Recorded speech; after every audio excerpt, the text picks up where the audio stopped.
cada tempo tem seu tempo. Você querer tirar os méritos daqueles jogadores para o futebol de hoje, isso aí me irrita.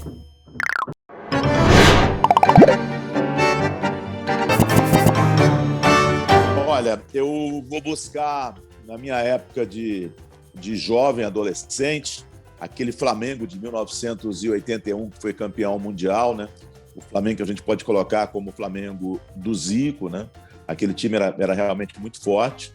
Eu coloco o Real Madrid, né, de 2013 a 2018, principalmente. Esse Real Madrid que acabou ganhando Liga dos Campeões, ganhando o Mundial de Clubes, o Real Madrid do Cristiano Ronaldo, e coloco também a seleção de 70. Apesar de, naquela época, eu estava com 7 anos de idade, mas é uma Copa que eu me lembro bastante. Eu me lembro de todos os jogos da seleção brasileira. Então, aquela seleção tricampeã, para mim, também eu colocaria como um dos maiores times que eu vi jogar. São 2 times e uma seleção. Bom, eu vou colocar um time superestimado, esse time do River Plate, que ganhou a Libertadores da América, né? A última conquista do River Plate na Libertadores da América. Eu acho que foi um time que durante 2, 3 anos ele foi superestimado. E com relação a jogador, eu vou causar uma polêmica naquelas pessoas que gostam do futebol europeu. Ibrahimovic. Eu acho Ibrahimovic um jogador bom, acho que é um jogador que tem muito talento, mas eu acho ele superestimado. Talvez pelas declarações, talvez pelo fora de campo, ele ganhou uma repercussão, mas eu não vejo nem de longe, por exemplo, o Ibrahimovic perto do Messi, perto do Cristiano Ronaldo, e vejo distante também do Lewandowski. Vamos lá, o próprio Real Madrid. Esse Real Madrid que enfileirou conquistas na Liga dos Campeões, nesse Real Madrid de 2013, né? Um Real Madrid que começou com o José Mourinho, apesar dele não ter sido campeão da Liga dos Campeões com o Real Madrid, depois passou pelo Ancelotti e chegou até no Zidane. Eu acho que o Real Madrid do Cristiano Ronaldo, eu acho que esse Real Madrid ele foi subestimado. Eu vejo muita gente falar do Barcelona do Messi, o Barcelona do Neymar, né? Naquela época que era Messi, Neymar e Suárez, mas eu sempre gostei mais do futebol do Real Madrid, empurrado pelo Cristiano Ronaldo. E o jogador vem de lá, é o Keylor Navas. O Keylor Navas, ele tem 3 conquistas de Liga dos Campeões, tem 4 títulos mundiais. De repente, por ser costarriquenho, um goleiro que eu acho que tinha que ser muito, muito valorizado. Inclusive, se a gente observar a Costa Rica na Copa do Brasil, o Keylor Navas foi fundamental para aquela boa campanha da Costa Rica. Então, eu acho que é um goleiro que deveria ter mais louros, vou dizer assim, mais elogios. Ele deveria ter sido melhor avaliado, o Keylor Navas. Foi um Goiás e Vila Nova. Em 1999, o Goiás vencia. O Goiás é meu time do coração. O Goiás vencia o Vila Nova por 3-0 e o Vila Nova acabou virando para 5-3. Naquele time tinha o Josué, o Fernandão, o Araújo, o Aloísio, o Alex Dias. Esse é um jogo que, graças a Deus, a minha memória não é muito boa, então eu esqueço bastante. Mas foi um dia duro. É uma virada para 5-3, depois de vencer por 3-0 do maior rival do Goiás, que é o Vila Nova, o nosso maior rival. Esse é fácil. Sul-Americana, a final da Sul-Americana, Goiás e Independente. Goiás venceu por 2-0. Nesse dia eu não pude chorar, que eu estava narrando pela Band. E depois teve o jogo da volta na Argentina, que aí eu estava em casa, e o Goiás acabou perdendo por 3-1. O jogo foi para os pênaltis e a gente perdeu o título da Sul-Americana. E eu tinha muita convicção que aquele time, apesar de ter sido rebaixado, né, ele já tinha sido rebaixado, estava disputando as últimas rodadas do Campeonato Brasileiro, mas ele já tinha sido rebaixado. E aí foi para a decisão, foi para o último jogo lá na Argentina, e a gente perdeu por 3-1 e depois perdeu nos pênaltis. Não foi um bom dia do goleiro Arley, né? Ali pelo menos 2 gols eram defensáveis, e eu acho que faltou um pouquinho de experiência de decisão grande.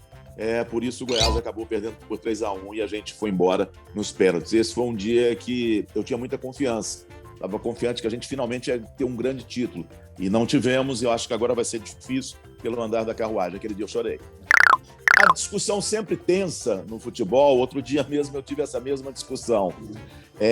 As pessoas que vivem fora de Goiás e falar que o Goiás não é um time grande. Eu sou torcedor do Goiás. Eu acho que o Goiás é time grande? Olha, se eu for analisar friamente, eu acho que o Goiás é um time médio. E hoje se apequenou. Mas, como torcedor, eu vi o Goiás, antigamente, quando nesse time, aí eu vou voltar mais ainda, quando eu comecei a torcer pelo time 73, 74, era um time que todo time grande, Flamengo, Corinthians, Palmeiras, São Paulo, Fluminense, Vasco, Grêmio, eles iam jogar em Goiânia e a gente sempre tinha aquela sensação que a gente podia ganhar e muitas vezes o Goiás ganhou. O Goiás não tem um grande título nacional, porque como eu considero o Goiás um time grande, eu vejo que Série B não é para comemorar, Série B não é para o Goiás comemorar. Então, eu não considero Série B uma grande conquista do Goiás. Então, essa discussão ela sempre me irrita, porque as pessoas não conhecem a história do Goiás, as pessoas acham que time grande é só o time que está agora na onda, que, por exemplo, outro dia eu ouvi dizer, uma pessoa nessa discussão, uma pessoa me dizendo que o Botafogo não é time grande. Como o Botafogo não é time grande? O Botafogo não está time grande neste momento, está pequeno. Como está pequeno também o Cruzeiro, que é time grande, como está pequeno o Vasco, que é time grande, mas o Botafogo é time grande, sim. Os comentários atuais, né? Esse futebolês atual. Então, eu separei até algumas expressões. Eu fico irritado quando eu estou, de repente, vendo um jogo e se fala, ou quando numa discussão usa box to box, amplitude, entrelinhas, quebrar as linhas, jogo reativo, jogo de posição. Eu fico assim, o que é jogo de posição? É o time montadinho em campo, é um jogo de posição? Jogo reativo? Jogo reativo, gente, é um time que busca o gol sempre. E o box to box? Box to box. Cara, o que é box to box? Caixa para caixa? O que é box to box? Então, esses termos novos que se usa muito, acho que deve usar muito isso nos cursos que os treinadores estão fazendo lá na CBF, né? Porque eu vejo que muita gente que não é treinador fazendo, e vejo muito treinador repetindo isso, e eu realmente não entendo. Eu acho que o futebol é uma coisa muito simples. Isso aí gourmetizaram o futebol. Isso realmente é uma coisa que eu acho engraçado, mas irrita. Ele tomava muito pouco. Ele era bem regrado porque ele pensava mais no condicionamento físico e tudo, mas tomava um vinhozinho. Ayrton Senna. Eu queria, de repente, sentar ali num sábado à tarde, no horário do almoço, e eu tomar bastante um vinho com ele e conversar bastante, porque o Ayrton Senna é o meu maior ídolo no esporte. E eu estava começando, né? Quando ele morreu em 94, eu comecei a fazer a Fórmula Indy na Manchete em 93. Eu cobri algumas provas de Fórmula 1 no Brasil, eu cobri pela Rádio Araguaia, que eu trabalhava em Goiânia, e depois, mais tarde, pela Rádio Jovem Pan, mas eu nunca tive um contato próximo com ele. Conversei 1 minuto uma vez com ele, numa corrida dessas, numa quinta-feira em Interlagos, que eu fui entregar uma camisa para ele de presente, e foi 1 minuto, sabe?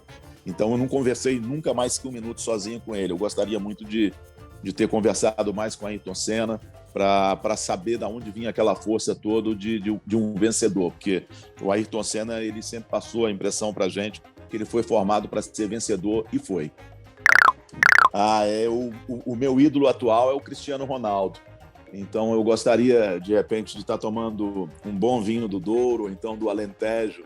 Também é outro que não bebe muito pouco, com o Cristiano Ronaldo, e perguntar o que passava pela cabeça dele, o que ele gritava na final da Eurocopa, quando Portugal foi campeão, e ele se machucou logo no início do jogo e ficou ali de fora, sendo um segundo treinador, né? E na hora do jogo ele sempre estava ali incentivando. Então eu gostaria de saber o que estava passando na cabeça dele, já que ele já tinha sido campeão de tudo e faltava um grande título com a seleção portuguesa, que foi uma Eurocopa. Então eu gostaria de perguntar para ele o que foi aquilo, ele sentar no banco e ver os companheiros ali e ele só poder ajudar incentivando.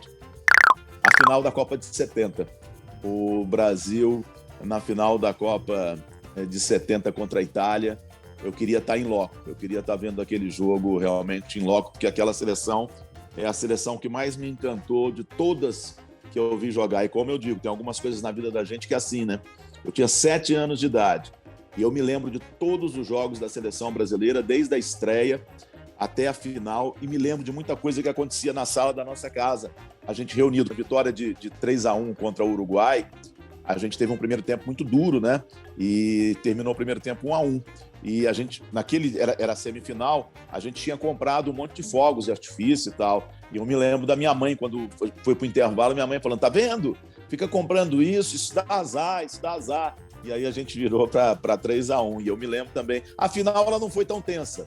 Foi tensa na hora que a Itália acabou empatando, mas o Brasil sempre teve aquele jogo na mão. Então eu queria estar ali para ver esse momento histórico, para mim, a maior seleção de todos os tempos do futebol, conquistando o tricampeonato. Eu acho que essa é a história de comparar o futebol atual com o futebol do passado. Então, a gente vê hoje que tem muitos jovens que não leem, não pesquisam, ou então não quer perder tempo, vou dizer isso, de ver as seleções, né, do passado. Então, fala assim, não, hoje é muito mais fácil jogar futebol. Hoje é muito mais difícil jogar futebol, era muito mais fácil jogar futebol no tempo de Pelé e tal. Eu só queria lembrar para essas pessoas que os gramados não são tão bons como são agora, que o material esportivo não é tão desenvolvido como é agora, a chuteira pesava pra caramba, a bola pesava pra caramba. Quando era campo molhado, então, eu jogava bola. Na época de 70, por exemplo, eu jogava futebol. Quando molhava aquela bola virava quase que uma bola de levantamento de peso. E então você, naquela época, jogar como jogaram Pelé, Jairzinho, Gerson, Rivelino, Tostão, eu vejo que tinha uma dificuldade grande. Mas essa discussão, eu acho que cada tempo tem seu tempo. Você querer tirar os méritos daqueles jogadores para o futebol de hoje, isso aí me irrita. O Fidjol, o goleiro argentino, né, que começou a carreira dele no Quilmes. O Maier, o alemão, né, o Maier também é um goleiro que eu admirava muito. O Gordon Banks, que foi o goleiro da Inglaterra em 1970. O Tafarel e, para fechar, o Neuer. O Neuer da nova geração, o Neuer o alemão. Para mim foram os 5 maiores goleiros. Pois é, quando eu vi os 5 maiores defensores, aí eu fiz uma lista imaginando os 5 maiores zagueiros. Eu acabei tirando os laterais, mas tudo bem, eu vou deixar fora os laterais e a gente nessas listas sempre deixa alguém de fora que a gente não gostaria. Então vamos lá, o Paulo Maldini, o italiano, o Beckenbauer, o alemão, o Beckenbauer principalmente nessa Copa de 70, na semifinal contra a Itália, foi um monstro jogando com o braço luxado, né, quase quebrado. O Passarella jogava muita bola pela seleção argentina. O Puyol, da seleção da Espanha, né? Teve no título da Espanha na África do Sul. E aí eu fiquei numa dúvida danada entre o Figueroa e o Gamarra.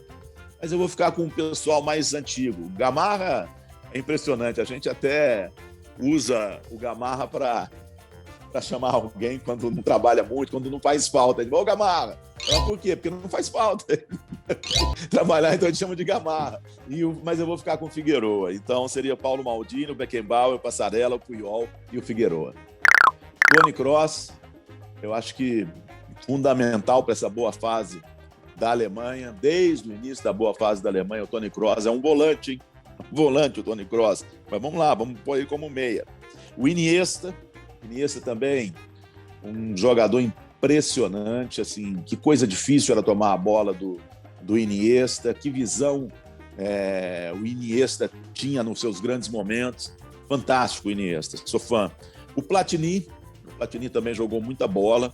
O Zidane, né? O Zidane levou a seleção da França nas costas, né? Um jogador que, aonde jogou, ele jogou bem. E aí, para liberar uma vaga no ataque, eu coloquei o Pelé. Eu coloquei o Pelé como se fosse um meio atacante. E o Pelé entraria como os meus 5 melhores de todos os tempos que eu vi jogar. O Messi, o Maradona, o Ronaldo, fenômeno. O Rivelino, que é o meu grande ídolo do futebol. O meu grande ídolo do futebol de todos os tempos é o Rivelino. Rivelino... Poxa, apaixonado no futebol do Rivelino. E o meu grande ídolo atual do futebol, que é o Cristiano Ronaldo. Então, esses seriam os 5 atacantes. Vamos lá, Messi, o Maradona, o Cristiano Ronaldo, o Rivelino e o Ronaldo. Ronaldo Fenômeno. Qual